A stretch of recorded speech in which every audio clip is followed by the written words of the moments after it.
Yeah. Oh yeah, oh yeah, oh yeah. It's a Raw wrap up. Mike Sorg at Sorgatron on the Twitters. In Pittsburgh, PA at Sorgatron.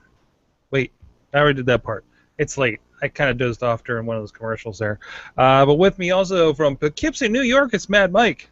What up? Sure. You can tell I've had way less sleep than you. Oh, I don't know. But anyways, it's the Raw wrap up. We're here with WrestlingMayhemShow.com. Please check out our friends IndieWrestling.us. Sign up for the great mail list so you can find out what's going on with the podcast and what's going on in independent wrestling that we're producing at Sorgatron Media. And of course, our friends SliceOnBroadway.com. That there's supporting Pittsburgh podcasting with great pizza. So, Raw tonight. First of all, highlight has to be Neville against Rollins there within the first hour. Mm-hmm. Yeah, before the NCAA championship match got interesting. So. Oh, is that what's going on here? Counter programming, Sorg. Counter programming. But still, we got a great match with that. And again, everybody was into it. It was great. And it felt like, and we noticed like some of the people that weren't available, Daniel Bryan, Dolph Ziggler, we wondered if half the crew was like already over in England for their international tour. But I don't know. It was I thought it was all right. Raw. We had a lot of fun stuff with the ladies. Did great in the tag team match, and kinda. Well, first let's drop back. So Rollins and Neville. You got Neville second week on Raw. Gets a match with the champ. By the way, two former NXT champions. First time that's happened on Raw. Certainly. Oh, actually, has Rollins had a match against Big E? He's had to have at some point. Okay, so maybe not the first time on Raw. But definitely the first time a former NXT champion faced the world champion, so... Mm-hmm. I mean, I think that's great. They had a killer match. Killer match. Neville's going to be doing some great things, I think. Mm-hmm. Yeah, and Rollins is a good enough guy where he can make anyone look good but still get the win afterwards. So, right. Yeah, to anyone who say that buried Neville, shut up. No, it didn't. He still had a match with the world champion. That is something that really bothers me because I mean you got your smart marks and whatever, and I don't know where we fall into this. I'm sure we're smart marky or whatever, but just people that want to sound smart monkey and don't smart monkey. Sure. No, you said smart Mikey. I think that's where we fall because we're both Mikes. Oh, I gotcha.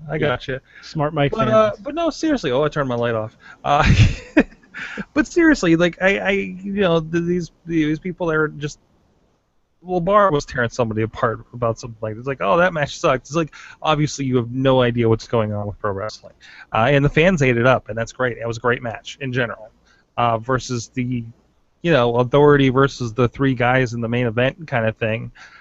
Which, there's a little bit of a spin on it. They really need to see everybody, like, more times. So, I mean, more and more, I just watch this program, and it's like, we're just figuring out ways to fill this 3 hours. Mm-hmm. But it's unfortunate. It's really unfortunate. But we get good stuff. Okay, how about your thoughts on this one? John Cena against Stardust tonight. I know it was kind of weird, him and Ambrose. People were like, well, Ambrose didn't really look good against him. And you never know whose fault that was. But still, in the meantime, we get John Cena against random person he usually doesn't freaking wrestle. As much as I like the match that he had with Stardust, they've already kind of said that Rusev is going to be going against Cena at Extreme Rules. So These matches kind of seem like foregone conclusions to me. Now, if they actually did the title change, yeah, it would be exciting. But lol, Cena wins. Like a mid-card champion for the past umpteen years has always lost every match that he's been in on television.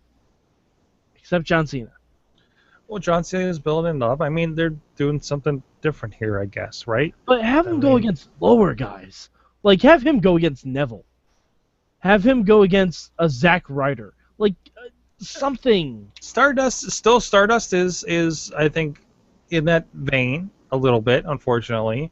Ambrose, again, I don't know, maybe this is where Ambrose is, Now, if Daniel Bryan pops up, but he's already involved with the IC, he's got the IC belt, so that doesn't even make sense.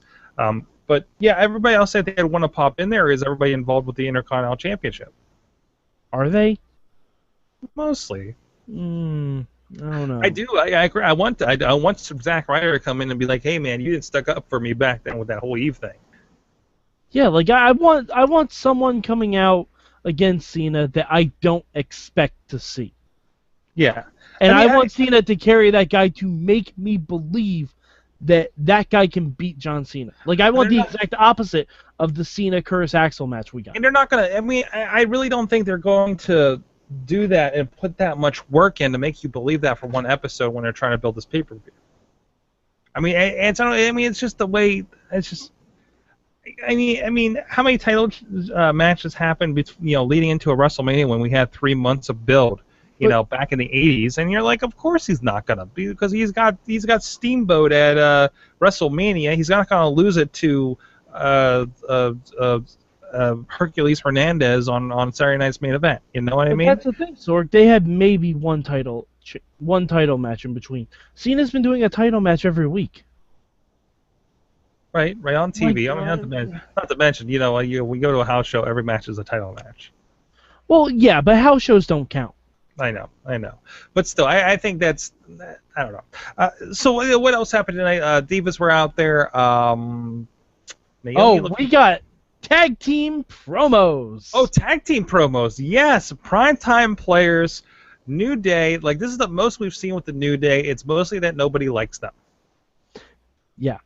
They clap or they snap, which is further proving my line that the WWE is just a traveling show of inmates from an asylum. This is true. I mean, I think this confirms it. We should get this together. This sounds like a mainstream Mad article. But I mean, I like the New Day promo. I like the Primetime Players one better. Because New Day, they're just slowly starting to be heelish and to do that turn that we've all wanted them to do forever. Right. They need to keep doing that. Maybe not do it as slow as they're doing it, but definitely keep steering into that skid. Speaking of slow, and yes, I agree, tag team division is doing tremendous right now. I love the new Lucha Dragons are a great addition to that kind of situation.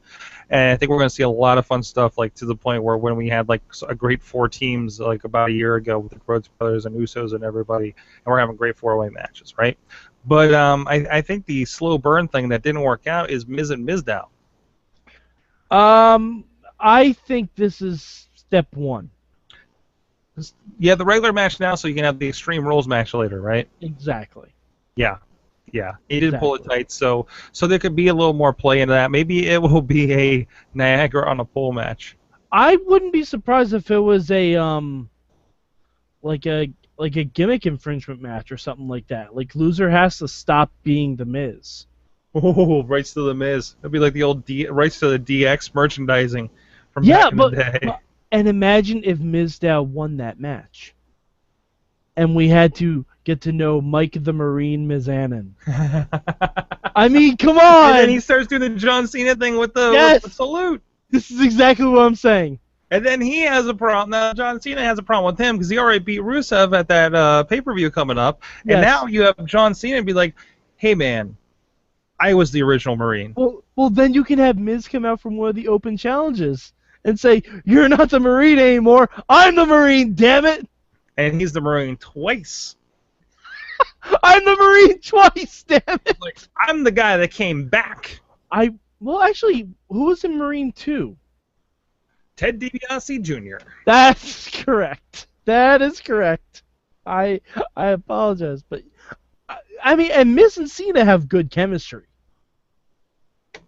Yeah. The Miz Cena U.S. title feud, I think, could be pretty fun. WrestleMania, right? Yeah. Great stuff. I think I recently rewatched it in my insane endeavors this last 30 days. And I thought it was a great, even without The Rock in there. Yeah, but I think if they do like a loser has to stop being the Miz, and then Mizdow wins, that would be really fun. Like, and then you just have Mizdow versus Mike the Marine Mizanin. But then what happens? Because then you simultaneously plug the movie. That's true. All this has to bring attention to the movie in the long run, which we had tonight, which I think is why the Miz really ultimately won. You know, Yeah. at least in advance of the release here next week, isn't it? 2 weeks. 2 weeks. So he's got to. I mean, they got to have fun with that in the meantime. Summer Rae needs to pop up a little bit more, I think, to push She that. already did. She did as far as the Give battle us a royal. battle royal chance. Yep, exactly. So we'll see what happens with that. Anything else to touch on real quick before we get out of here? The primetime players, their shirts, which are awesome, Yes. and their fake shoulder pads. The fake shoulder pads may be my highlight of Raw tonight. The one that fell off, like right off the bat. Yeah, Just tremendous. I don't know. If it was I really hope this brings about the return of Pancake Patterson. I'm holding out hope. They're fun. They're genuinely funny guys that they've not been allowed to do their thing. Yeah, and now on a Raw where it was relatively star light, you can do stuff like that, and they should be doing it all the time. That's why we kind of need to go back to a brand split. Give people more opportunities. Exactly, because the same people are getting the opportunities twice a week. Yeah. Now, granted, some of these guys could be doing good stuff on Superstars and Main Event, but none of us ever watched that. So, and every once in a while when I tune in, it's like, oh wow, Zack Ryder's actually having a good match down here, or so and so start like trying out a new gimmick thing, and you don't see it till like Raw, and by the time it gets to Raw, I think the problem is when the people writing and are exposed to it and see it every week on those tapings don't realize none of us see that. It's like the whole Tyson Kidd thing that when he popped up in this weird new persona that had been developed on NXT and Superstars and Main Event, and Total Divas. And then here it is on Raw, and it's like, yeah, but a large portion of your audience only watches Raw, and you did not tell us why he's doing this, and they just leave it be. But thankfully, it came around, and I think it's been doing great. And it's been great for him and Cesaro. So, on that note, Mike, thanks for joining me here. Once again, you are the Teflon rapper. Teflon rapper. I like it. He doesn't go away. I'm Captain Kegel, Sorg. He's non-stick. He's Captain Kegel. He's at Mad Mike 4883, and you can ask him why the hell he just said that, and I just repeated it. I'm at Sorgatron, Poughkeepsie, Pittsburgh Connection, right here, WrestlingMayhemShow.com. We got so much going on, including Wrestling Mayhem Show, where Sarah Feeney, a female wrestler, is going to join us to talk about AJ Lee's retirement at the ripe old age of 28 from WWE. And so I thought we needed to get a female wrestler perspective. She has a cape, Mike. I'm hoping she brings the cape. I like capes. Who doesn't like capes? Sarah Feeney on the Twitter. Let her know. Hit her up and ask her in advance what she thinks. And what tell her to bring her cape. Tell her to bring her cape. Please, everybody encourage her to bring the cape. So thank you for that. WrestlingMayhemShow.com. We'll see you guys next time. Mayhem out, right?